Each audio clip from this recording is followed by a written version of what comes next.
Afternoon students.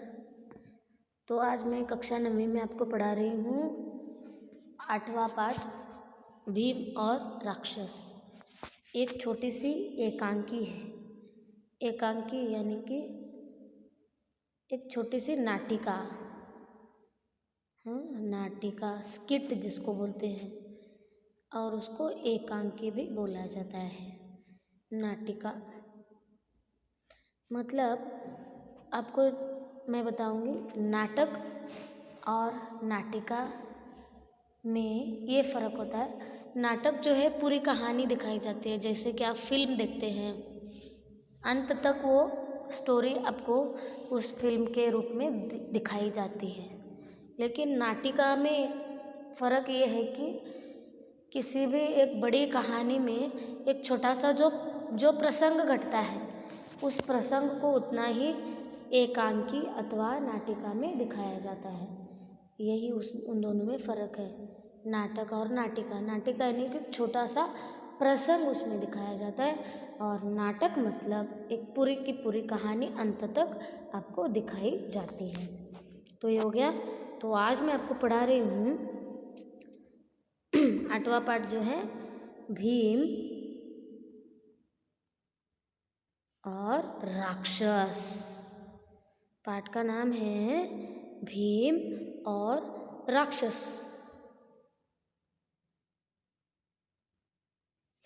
Bhim यानी कि छोटा भीम नहीं, पांडवों का भाई भीम योद्धा जो था। और राक्षस महाभारत के पूरी कहानी में एक छोटी सी घटना ये घटी थी। बहुत सारी घटनाएं घटी है, उसमें एक ऐसी घटना है राक्षस बकासुर वध, जिसको बोलते हैं बकासुर वध। और उसी प्रसंग को लेखक ने भीम और राक्षस ये नाम देकर एक नाटिका के रूप में आपके सामने प्रस्तुत किया है। और इस पाठ के लेखक हैं विष्णु प्रभाकर। कौन है? विष्णु प्रभाकर हिंदी साहित्य के जाने माने लेखक और बहुत ही प्रसिद्ध नाटककार थे। इनका परिचय मैं आपको बाद में दे दूंगी।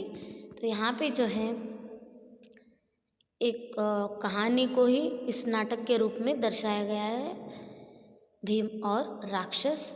इस पाठ का आशय है यह एक पौराणिक एकांकी है।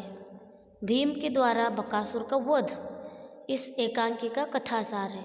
दानवता पर मानवता की जीत और अच्छाई के सामने बुराई की हार इस एकांकी का संदेश है। अच्छाई के सामने कभी भी बुराई ज़्यादा दिन तक नहीं टिकती, ये इस पाठ से आप सीखोगे। दानवता यानी कि राक्षस पर मानवों की जीत हमेशा होती आ रही है और होती रहेगी, ये भी यहाँ पे दर्शाया गया है।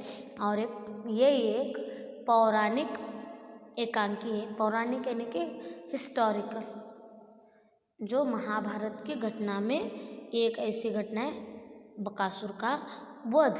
तो भीम ने किस तरह से बकासुर का पता लगाया, उसको बकासुर के बारे में किस तरह से पता चला, बकासुर लोगों को किस तरह से तकलीफ देता था, लोग उसको विरोध क्यों नहीं करते थे, गांव की रक्षा करने के नाम पर बकासुर लोगों से अन्न भय से और मनुष्य की मांग करता था, और लोग उसको किस तरह से वो सुविधा उसकी मतलब उसकी मांग किस तरह से हर रोज़ पूरे करते थे, ये इस पाठ में आपको बताया गया है। और पाठ का नाम जो है भीम और राक्षस। तो पहले यहाँ पे देखते हैं पात्र परिचय। पात्र मतलब इस पाठ में कौन कौन से पात्र हैं, और वो कौन कौन है।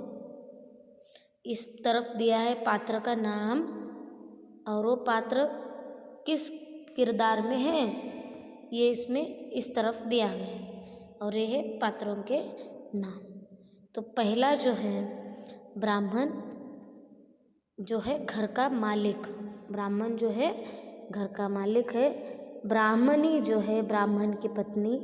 कुंती जो है भीम की माता, और भीम कुंती का पुत्र, और बकासुर जो है राक्षस है।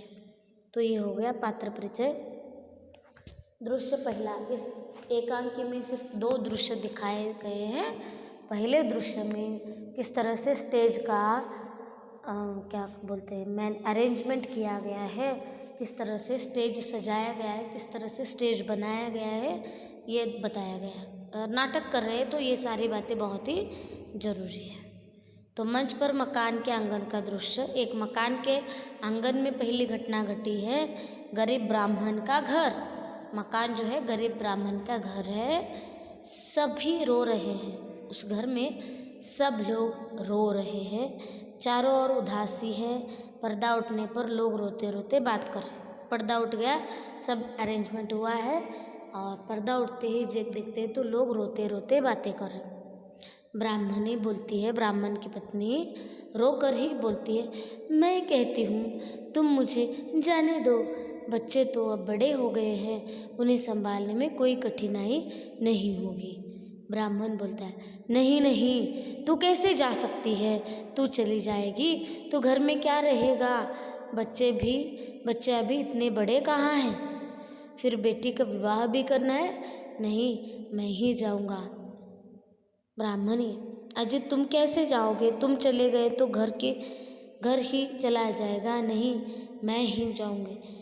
तो यहाँ पे आपको पता होना चाहिए, ब्राह्मण के घर का आंगन है, उसमें लोग हैं और पर्दा उड़ते ही लोग रोते रोते एक दूसरे से बातें कर। फिर ब्राह्मण और ब्राह्मणी के बीच में जो संवाद है ये दिया है। तो क्यों वो किसको रोक रहे थे, किस वजह से, कहाँ जाने से रोक रहे थे, ये मैं बताती हूँ। बकासुर जो है एक राक्षस है, एक चक्र नगरी का एक राजा है, लेकिन बहुत ही दुर्बल है। उस राक्षस के सामने राजा की भी कोई नहीं चलती, इसीलिए वो चुप रहता है, अपना असल संभालता है और बकासुर की बात मानता है। तो बकासुर राजा दुर्बल होने के कारण लोगों को तकलीफ देता है और उसने ये कहा है लोगों को कि हर रोज़ मुझे 1 गाड़ी अन्न, 2 भैंसे और 1 मनुष्य चाहिए, नहीं तो मैं पूरे गांव को एक ही समय में नष्ट करूंगा। तो लोगों ने बकासुर की बात मानते हुए बारी बांध ली है। बारी यानी कि टर्न वाइज वो क्या करते हैं, बकासुर की मांग हर रोज़ पूरी करते हैं। तो हर रोज़ एक एक घर की बारी आती है, जिस घर की बारी आती है उस घर में लोग रोते हैं, किसी न किसी को भेज देते हैं। तो बकासुर वो अन्न खाता है, 2 भैंसे भी खाता है और उस मनुष्य को भी खा लेता है। तो इस तरह से हर रोज़ कोई ना कोई अपने अपने घर से कुछ ना कुछ व्यवस्था करके बकासुर की मांग पिछले 40 साल से लोग पूरी कर रहे हैं। तो आज जो है ब्राह्मण के घर की बारी है और वो दोनों एक दूसरे से बातें कर रहे हैं कि तुम मत जाओ, मैं ही जाऊंगी। ऐसे ब्राह्मण ही जब बोलते हैं तो ब्राह्मण बोलता है, तुम कैसे जाओगी, तुम नहीं जा सकती, बच्चे छोटे हैं, उनको मुझसे ज़्यादा तुम्हारी ज़रूरत है। तो ब्राह्मण ही बोलते, बच्चे इतने भी छोटे नहीं, वो अपना काम अब खुद कर सकते हैं, हाँ बेटी का विवाह भी करना है तो तुम ही घर में रहो, मैं जाती हूँ। तो ब्राह्मण बोलता है, बेटी का विवाह है, तू गई तो घर की रौनक चली जाएगी, तुम मत जाओ, मैं जाता हूँ। इस तरह से दोनों की बातें चलती रहती है। बोलते तुम घर संभालो, मैं जाऊँगी, ब्राह्मणी बोलती है। तो इतने में यहाँ पे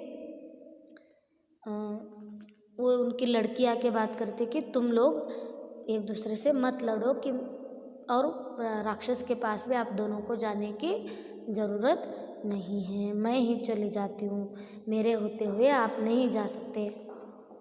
फिर ब्राह्मणी बोलते, मेरे हो रहते बच्चे मरे तो वो अच्छी बात नहीं लगती, बेटी तुम घर संभालो, मैं ही जाती हूँ।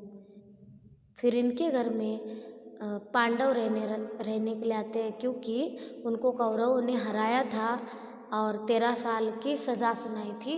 उस 13 साल में 12 साल जंगल में रहना है और 1 साल अज्ञात बनके किसी के घर में रहना है। तो ये लोग इस समय भीम और उसके भाई और उनकी माता कुंती सब इस ब्राह्मण के घर में वेश बदलकर रह रहे थे और ब्राह्मण और ब्राह्मणी की बातें इस तरह से चलती रहती है। तभी वहाँ पे कुंती और उसका बेटा भीम आ जाता है। और उनको पूछते हैं कि क्या बात है। तो इसके पहले ब्राह्मण और ब्राह्मणी को उनकी बेटी ही बोलती है कि मैं जाऊंगी, आप मत चिंता करो। लेकिन ब्राह्मणी बोलते हैं बच्चा हमारे सामने जाए मरने के लिए, वो बात ठीक नहीं है। इस तरह से इनकी बातें होती रहती है। तभी वहाँ पे कुंती आके उनको पूछती है कि क्या हुआ। तो ब्राह्मण खुद को ही रोकता है कि इस तरह से मेहमानों को कुछ भी बात अपने घर की बताना अच्छा नहीं है। लेकिन ब्राह्मणी बोलती है अब बहुत दिन हो गए उस राक्षस का अत्याचार सहकर, आप एक बार कुंती बहन को बोल दीजिए। तो ब्राह्मण सब बात बता देता है कुंती को और उसके बेटे भीम को। तो भीम डिसाइड करता है कि मैं ही उस बकासुर के पास जाऊंगा और उसको मजा चखाऊंगा। तो इसके आगे क्या होता है, किस तरह से भीम उस राक्षस को मजा चखाता है और उस राक्षस का वध किस तरह से करता है, ये आपको मैं अगले पार्ट में पढ़ाऊँगी। तो यहाँ तक एक पार्ट आपको समझ में आया होगा, मुझे उम्मीद है। अगर कोई शंका है इसमें तो आप मुझे कॉल कर सकते हैं या फिर जीमेल कर सकते हैं। वीडियो देखने के लिए धन्यवाद।